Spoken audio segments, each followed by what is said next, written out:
న్యాయపరమైన డిమాండ్లను పరిష్కరించాలని కోరుతూ ఏపీలో అంగన్వాడీలు చేపట్టిన ఆందోళనలు ఉధృతమవుతున్నాయి. కాకినాడ రూరల్ ఎమ్మెల్యే కురసాల కన్నబాబు ఇంటిని అంగన్వాడీలు ముట్టడించారు.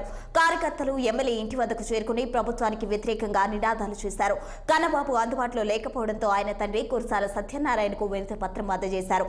మరోవైపు తమ న్యాయపరమైన డిమాండ్లు పరిష్కరించాలని, కనీస వేతనం మంజూరు చేయాలని, లేని పక్షంలో పోరాటం మరింత ఉధృతం చేస్తామని అంగన్వాడీలు హెచ్చరించారు. 12వ తారీఖు నుంచి మేము సమ్మెలో దిగామండి. ప్రతిరోజు ప్రతి ఒక్క కార్యక్రమంతో నిరసన తెలియజేస్తున్నామండి. మా బాధలు అసలు సీఎం గారు పట్టించుకోవడం లేదండి. కనీస వేతనం తెలంగాణ కంటే అదనంగా 1000 రూపాయలు ఇస్తానన్నారండి.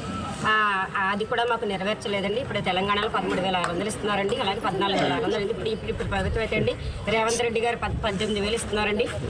ఆ విధంగా చూసుకున్న మాకు 19,000 ఇవ్వాలండి. మాకు కనీస వేతనం అమలు చేయాలండి. కానీ ఈరోజు మేము మార్నింగ్ 9:30 కల్లా వచ్చేసరికి మేము రాకుండానే పోలీసులు అందరూ ఇక్కడ చుట్టుముట్టారు. మీరు ఇక్కడ ఉండడానికి కుదరదని చెప్పి మమ్మల్ని కొంచెం విపరీతంగానే మాట్లాడారు. అవన్నీ ఇక్కడ చెప్పేంత టైం లేక చెప్పలేకపోతున్నాం. ఆటోలు పెట్టించి మమ్మల్ని ఎంఆర్ఓ ఆఫీస్కి తరిమేశారు. కన్నబాబు గారు లేరు, విజయవాడ వెళ్ళారు అంటున్నారు. మేము మళ్ళీ వచ్చాము. పోలీసులు అస్సలు సహకరించలేదు మాకు. అయినా మేము ఏదో తప్పించుకుని గొంతుల్లోంచి వచ్చి ఈరోజు వాళ్ళ నాన్నగారికి వినతి పత్రం అయితే ఇవ్వడం జరిగింది.